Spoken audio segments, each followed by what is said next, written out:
So you want to get ready for the SHSAT, and you realize, I have to start thinking about this. Maybe you're just a last-minute studier, or maybe you just don't want to spend $1,000 or more on classes and give up all your Saturdays through the summer and fall. We get that. We understand. The first question you might have is, can I study last minute for the SHSAT and be successful? Yes, you have a better chance with the new SHSAT. In fact, a much better chance to be successful than you ever did before.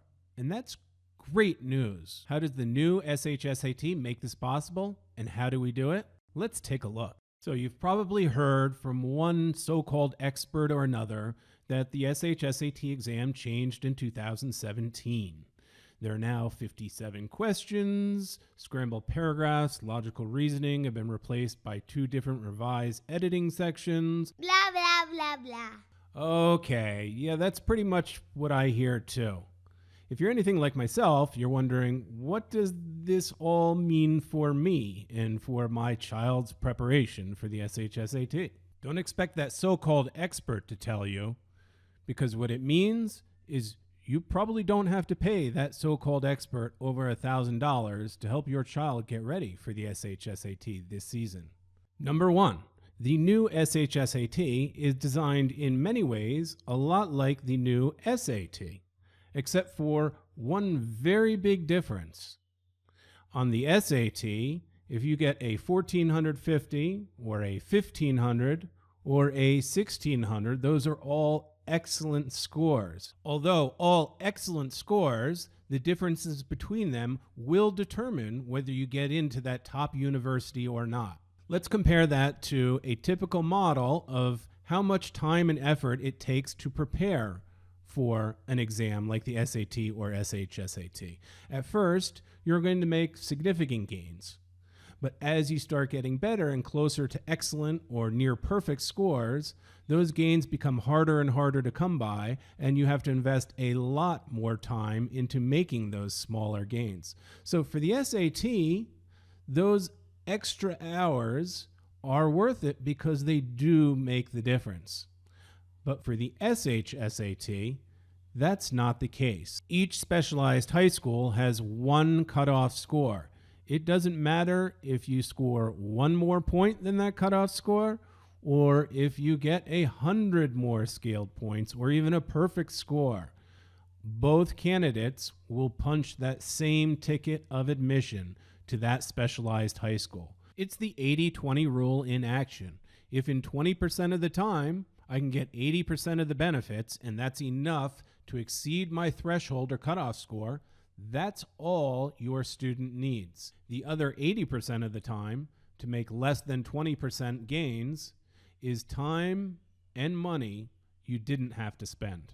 Number 2, there was no easy way to prepare for the old logical reasoning and scrambled paragraph topics last minute. A lot of time had to be invested into those esoteric topics. No way around it. In fact, that's where tutors often justified themselves, because they could bring that esoteric knowledge to students. That's no longer the case. The writing and language sections are not esoteric. They're the same ideas and concepts covered on the SAT and other standardized exams. There's more readily available information about them. And you can prepare for the sections in just a few hours of studying. Number 3. When I was a child learning, I had to go to the library to learn this information and pore through these complicated textbooks with horrible equations throughout.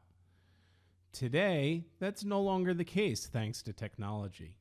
Anyone who's been on YouTube or surfed the internet knows that information is more readily available. It's provided in easier to understand, digestible chunks. It used to be the ability to convey that information and knowledge was worth its weight in gold. Today, silver, maybe copper. It's commoditized. No need to pay for an ounce of gold just to acquire some SHSAT content knowledge. As my friends from MIT used to say, it ain't rocket science. And I think they would know, given that some of them actually went on to become rocket scientists. So how do we begin? Let's start with the ELA exam. You can prepare for that adequately in less than 10 hours. Let's begin with the ELA Revise, Edit, Standalone Questions section. Those are basically grammar rules. And what you need to know are about 6 to 8 core grammar rules. These include understanding how to combine independent with dependent and other independent clauses, what we would call compound and complex sentences. Typically falls under the category of run-ons and fragments. And in that vein, you want to understand what semicolons are used for to combine independent clauses, what colons are to indicate that added information is to follow, and how to use commas and what the various comma rules are. You also want to get to know verb tense and agreement rules, which can be a little more complicated than you might expect, vague pronouns, misplaced modifiers, precise language, and get to know some of the commonly confused words. Typically, we call them homophones. If you gain a solid grasp of these topics, you're sure to do very well on this section. Of course, this section only accounts for about 6 questions. Next up is Part B of the Revise, Edit section. This includes 2 reading passages with about 14 questions. The goal here for students is not so much to understand what the passage says, like our reading section. The objective is for students to identify how best to organize the sentences within the paragraphs and the passage. So 2 skill sets come into play. 1, a general knowledge of essay or paragraph structure, and number 2, a good understanding of the rhetorical method of paragraph development. These boil down to just a few key types of methods and the related transition words, which are good for students to get to know. With that, they'll have a fairly good handle on what's going on and how to organize sentences and place sentences and answer the questions in this section. So those methods are typically additive. Additional sentences are adding to the points already presented. And you'll see typical transition words like also, in addition, or the relationship for developing the paragraph might be cause and effect. Typical transition words would be therefore, as a result of, hence. The method of development could be a comparison, where things are like each other, or a contrasting relationship, where you're either identifying the differences or changing the direction of the paragraph. Typical transition words there would be however, on the other hand. Also, the method of development might be to use examples, illustrative. Transition words would be for example, for instance, or to provide emphasis to previous information. And those transition words might be indeed. These are some of the typical core group of methods of development that students should get to know and recognize related transition words. That will help them piece together these sentences and the relationships between sentences to answer the questions. Additionally, some of the other old scrambled paragraph rules will come into play and be helpful. So repeat words could help link one sentence to another, or pronouns identifying the antecedent noun and the relationship from sentence to sentence can also be very useful. Last, but by no means least, with 37 out of the 57 questions on the ELA exam, is the reading section.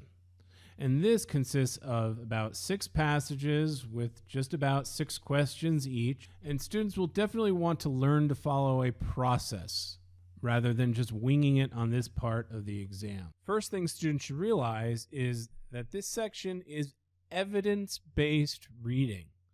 So that means the answer won't just be any plausible answer. The correct answer must be the plausible answer that is supported by the text, even if you're making some type of inference. Another good skill set to make sure you acquire for this section is the ability to summarize what you've read in about 1 to 2 sentences, whether it's a paragraph or the passage itself. That skill is useful for understanding context. The process I would recommend following is relatively quick and easy to study and prepare for, yet extremely powerful and flexible for students taking the exam. First, predict the answers in your own words before looking at the answer choices and getting confused by the muddled language of the different answer choices. This, by the way, requires you to get pretty good at that summarizing context skill. Second, Find 3 wrong answer choices to eliminate. As you read, by the way, all 4 answer choices, which you should be doing on all parts of the exam. If you can identify the typical wrong answer categories related to those, it can be a quick, effective way to eliminate answers and zero in on the correct answer. And the third option is to find the actual text evidence. The correct answer on a reading question will always rephrase or demonstrate the relevant text in the passage. So for the ELA exam, you only need to know a few topics really well on each section. And between lessons and exercises, that's only going to take you about 3, 4, 5 hours to study and practice. Add in 3 full-length practice exams, and you should be in pretty solid shape in less than 10 hours. So, not only can many of you prepare for the SHSAT in a time-shortened period and succeed, It's a secret. I'm going to let you in on a little secret. For most of you, your SHSAT score was determined long before you ever decided on a preparation program. The test itself reflects your last 5 years of education, from the moment you mastered your multiplication tables in 3rd grade all the way up through 8th grade, which means those students are spending over $1,000 joining a 3-month program throughout the summer or the fall. They're also studying last minute, only in an inefficient and more costly way. On the new SHSAT, you can save time, save money, and succeed.